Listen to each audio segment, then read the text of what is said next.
Oke, Assalamualaikum warahmatullahi wabarakatuh.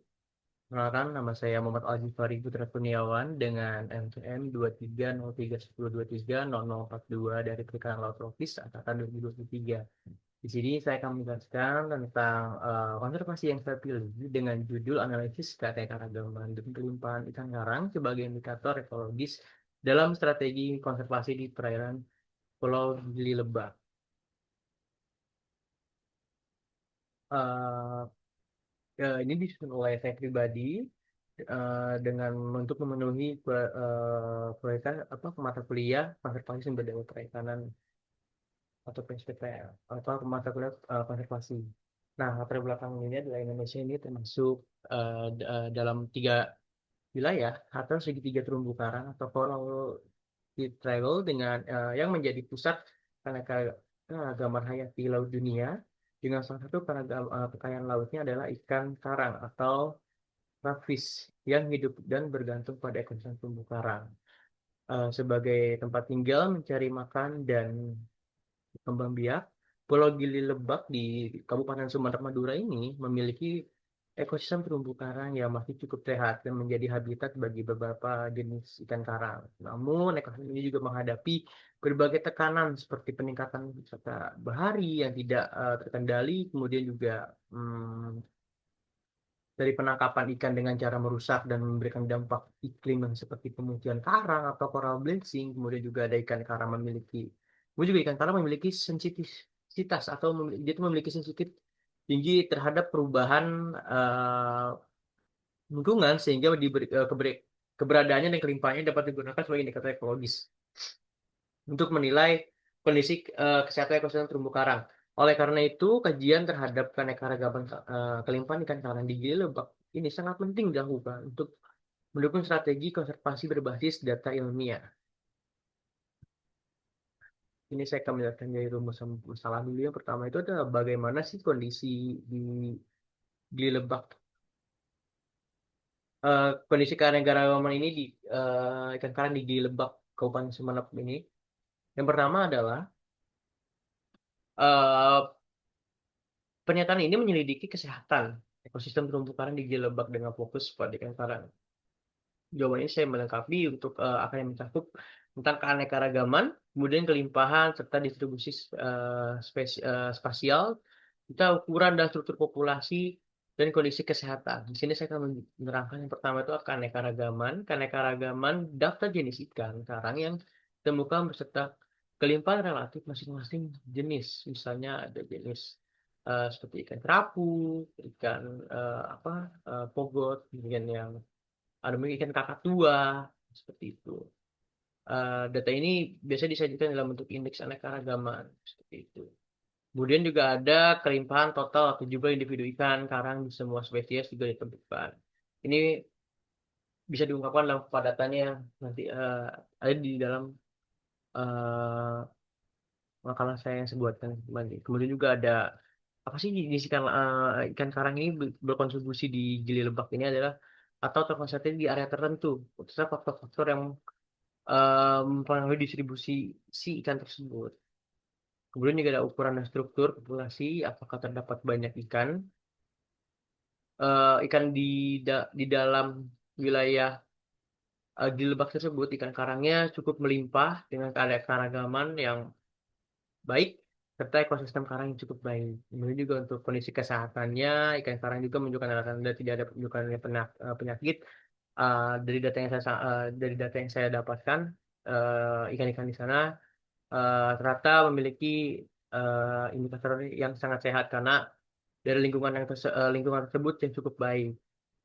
Kemudian yang kedua adalah sejauh mana sih ikan karang berfungsi sebagai bioindikator.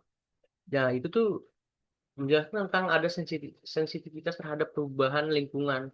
Jadi seberapa peka populasi ikan karang di daerah tersebut yaitu adalah suhu dan faktor lingkungan lainnya sangat berpengaruh untuk si ikan karang tersebut.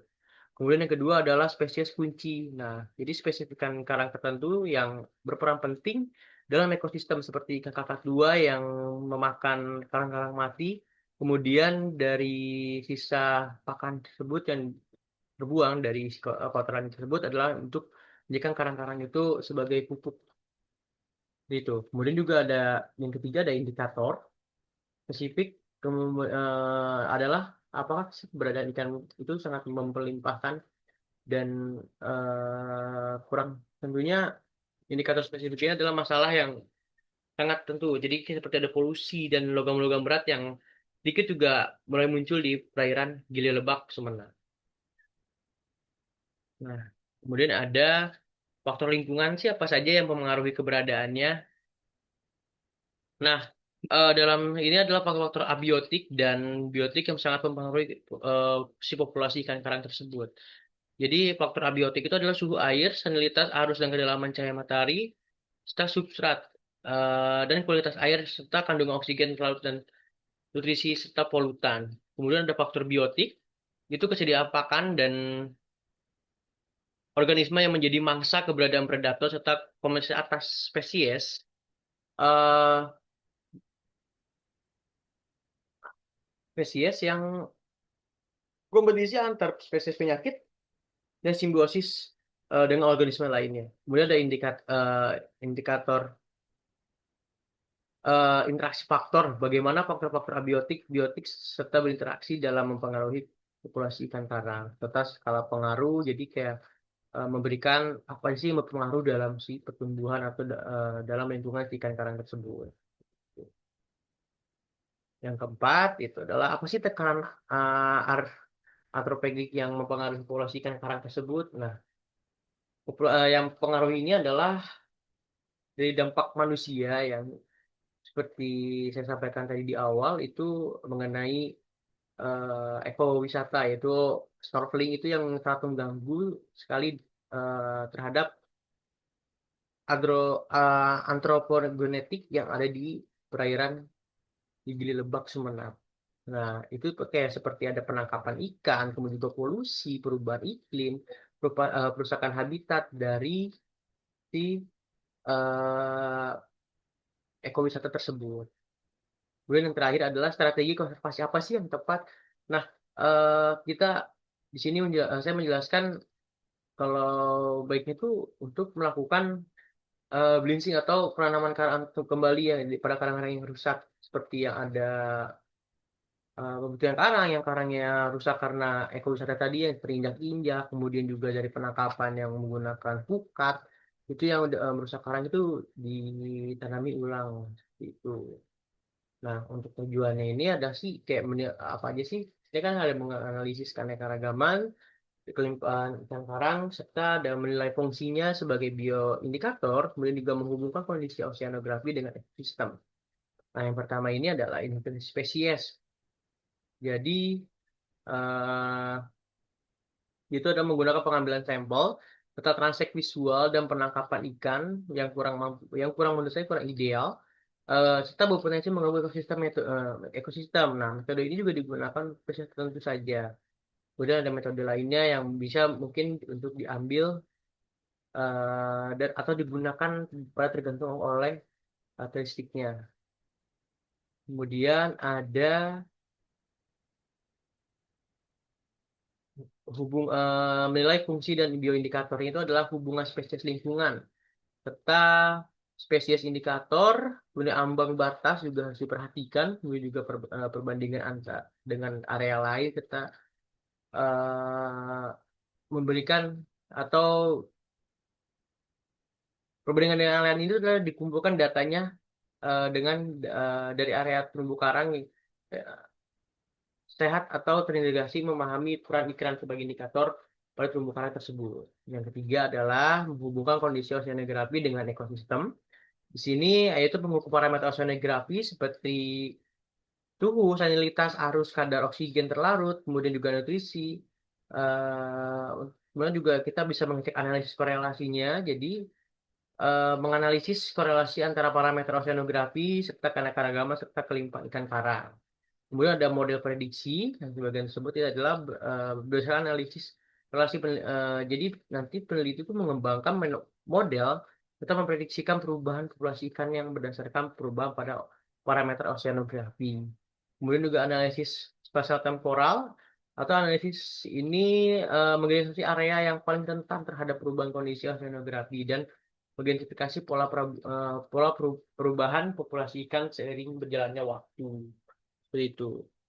Selanjutnya ada dari manfaat penelitian ini yaitu dasar dari kebijakan konservasi ini adalah lebih memandang atau lebih terbuka terhadap pentingnya menjaga terumbu karang yang ada di Gili Lebak Sumenep ini karena memiliki potensi yang sangat besar seperti ekowisata, kemudian juga eh, memiliki untuk habitat ikan yang sangat baik karena masih di sana tuh masih kurangnya atau masih terjaganya daerah konservasi tersebut. Kemudian untuk edukasi masyarakat tentang betapa pentingnya dari konservasi karang tersebut yang memang menjadi salah satu rumah atau tempat berkembang biaknya para ikan-ikan yang menjadi pokok atau mata pencarian dari si masyarakat sekitar tersebut. Serta penguatan wisata berkelanjutan dan atau ekowisata ini yang menjadikan kalau bila terumbu karang ini baik, maka wisata yang berada di Gili Lebak Sumenep ini juga pasti baik karena banyak eh, tidak menutup kemungkinan bahwa wisatawan banyak melirik ke sana eh, bila ekosistem terumbu karang di daerah Gili Semandura ini Gili Lebak ini sehat. Kemudian untuk kajiannya ada 5W1H itu ikan karang ini sebagai indikator ekologis karena ikan karang ini kenapa disebut dengan indikator ekologis? Karena ikan karang tersebut adalah sebagai indikator yang ada di lingkungan tersebut. Bila ikan karang ini hilang, maka eh, bisa jadi indikator di lingkungan tersebut itu sudah rusak. Y-nya itu ada bernilainya ekonomi dan ekologi serta sosial. Nah, bernilai ekonomi ini adalah menjadi ekowisata dengan menjadi daya tarik tersendiri untuk memajukan ekonomi di daerah tersebut serta ekologi sosial yang membuat daerah tersebut makin terkenal. Nah, ini untuk lokasinya di Gelebak, Sumatera Madura, serta WEN itu ada reproduksi puncak. Nah, reproduksi puncak ini ada di bulan November hingga Maret. Banyak ikan yang bermigrasi dan besar atau bereproduksi di bulan-bulan tersebut. Serta masyarakat lokal, DKP, telah LSM, dan akademisi yang harusnya bisa membantu atau mengarahkan masyarakat untuk bisa jauh jaga si konservasi karang tersebut serta how itu ada monitoring IT dan evaluasi zonasi serta edukasi kepada masyarakat atau anak-anak kecil agar bisa lebih menjaga si konservasi karang tersebut. Nah, hasil keanekaragaman yang kelimpahan ditemukan di daerah Gili Lebak Sumeneb ini adalah 56 spesies ikan karang dari 15 family. Nah, family dominan ini adalah Pomiracidae, Setodotidae, serta Libridae. Jadi hampir sebagian besar ikan karang yang ada di Gili Lebak Sumeneb ini sangat lengkap sekali karena saking terjaganya si tempat konservasi karang tersebut. Kemudian juga ada indeks salmonnya yaitu 2,6 sampai 38 kategori sedang ke arah tinggi. Berarti kan menjelaskan kalau konservasi karang di daerah Gili Lebak ini sangat baik. Kemudian ada spesies dominan atau Coris verdis serta Ambiros coorliensis. Nah, ini sangat banyak juga di sana menandakan kalau ekosistem karang itu sangat baik. Nah, ancamannya terhadap ikan karang ini adalah pemutihan karang atau bleaching. Pemutihan karang ini sangat mengganggu karena dapat merusak si habitat ikan tersebut, serta penangkapan destruktif atau bom dan sianida ini sangat merusak karang sekali karena di saat melakukan bom ikan tersebut, karang pasti akan rusak dan penumbuhan karang itu membutuhkan waktu yang sangat lama, tidak setahun 2 tahun karang itu akan kembali pulih. Kemudian juga aktivitas snorkeling dan wisata tak terkelola. Jadi di mana yang harusnya itu menjadikan tempat untuk konservasi karang, tetapi malah rusak karena menjadikan rusak karena wisata yang tidak terkelola atau wisata-wisata liar yang emang muncul tanpa adanya aturan. Kemudian ada limbah dan polusi laut. Ini menjadi PR karena limbah tersebut juga banyak, serta polusi laut dari tumpahan minyak di kapal, kemudian juga sampah rumah tangga yang mengalir dari hulu ke hilir, itu yang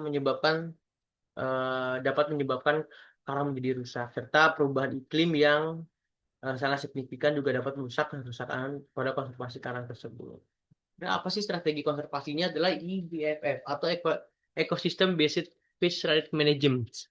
Nah, kemudian juga yang kedua ada zonasi konservasi atau inti wisata dan rehabilitasi.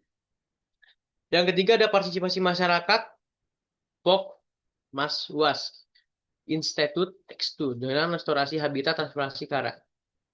Nah, untuk analisis SWOT ini adalah strengths atau biorevitalisasi tinggi serta dukungan komunitas. Weakness-nya ada monitoring dan kesadaran. Yang kedua adalah opportunity, yaitu adalah isinya adalah ekowisata, kolaborasi LSM dan akademisi. Kemudian ada threats, yaitu iklim, wisata tak terkontrol, serta penangkapan destruktif yang dapat merusakkan konservasi karang. Nah, rekomendasinya adalah tetapkan Gili Lebak sebagai kawasan konservasi laut daerah atau KKLD. Serta yang kedua adalah terapan zonasi konservasi berbasis data. Yang ketiga adalah perkuat edukasi masyarakat dan perlibatan tokoh adat di daerah tersebut agar konservasi karang di daerah tersebut bisa kembali terjaga. Kemudian yang keempat ada riset dan monitoring setiap 6 bulan yang bisa dilakukan oleh LSM atau akademisi seperti itu. Nah, kesimpulan dan saran dari saya adalah ikan karang di Gili Lebak memiliki keanekaragaman dan kelimpahan yang tinggi serta berperan penting sebagai indikator kesehatan ekosistem terumbu karang. Namun, kondisi ini mulai terancam akibat aktivitas manusia dan perubahan lingkungan. Untuk menjaga keberlanjutan ekosistem, diperlukan strategi konservasi berbasis zonasi, restorasi habitat, serta keterlibatan aktif masyarakat dalam pengelolaan edukasi lingkungan. Oke, mungkin sekian dari saya. Mohon maaf bila banyak ada kekurangan atau salah kata. Wassalamualaikum warahmatullahi wabarakatuh. Gimana nih, Cok? Itu gue post doang nih jadinya.